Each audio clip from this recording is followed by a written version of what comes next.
DCM DK ಶಿವಕುಮಾರ್ಗೆ ಶುರುವಾಯ್ತೀಗ ಮತ್ತೊಂದು ಕಿರಿಕಿರಿ. ಸಿದ್ದರಾಮಯ್ಯ ರಾಜೀನಾಮೆ ನೀಡಿದ್ರು, ಡಿಕೆಶಿಗೆ ಶಾಕ್ ಇದೆ. ಡಿಕೆಶಿ ಕೈ ಕಟ್ಟಿ ಹಾಕಲು ಈಗ ನಡೆದಿದೆ ಮಹಾ ಒಂದು ಚಕ್ರವ್ಯೂಹ.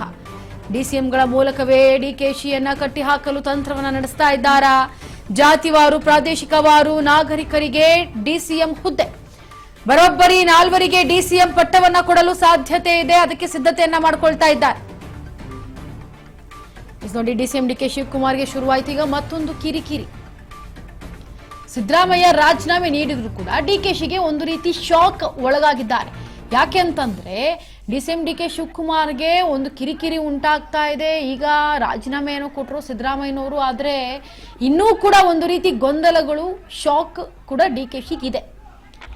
ಏನು ಡಿಕೆಶಿಯನ್ನ ಕಟ್ ಹಾಕಬೇಕು ಅಂತ ಹೇಳಿ ಒಂದು ಮಹಾ ಚಕ್ರವ್ಯೂಹನೇ ನಡೀತಿದ್ಯಾ ಅನ್ನೋದು ಡಿಕೆಶಿಗೆ ಅರಿವಾಗ್ತಾ ಇದೆ. ಡಿಸಿಎಂಗಳ ಮೂಲಕವೇ ಡಿಕೆಶಿಯನ್ನ ಕಟ್ ಹಾಕೋದಕ್ಕೆ ಏನಾದ್ರೂ ತಂತ್ರವನ್ನ ರೂಪಿಸ್ತಾ ಇದ್ದಾರಾ? ಜಾತಿವಾರು ಆಗಿರಬಹುದು, ಪ್ರಾದೇಶಿಕವಾರು ಆಗಿರಬಹುದು, ಈ ನಾಗರಿಕರಿಗೆ ಡಿಸಿಎಂ ಹುದ್ದೆಯನ್ನ ಕೊಡಬೇಕು.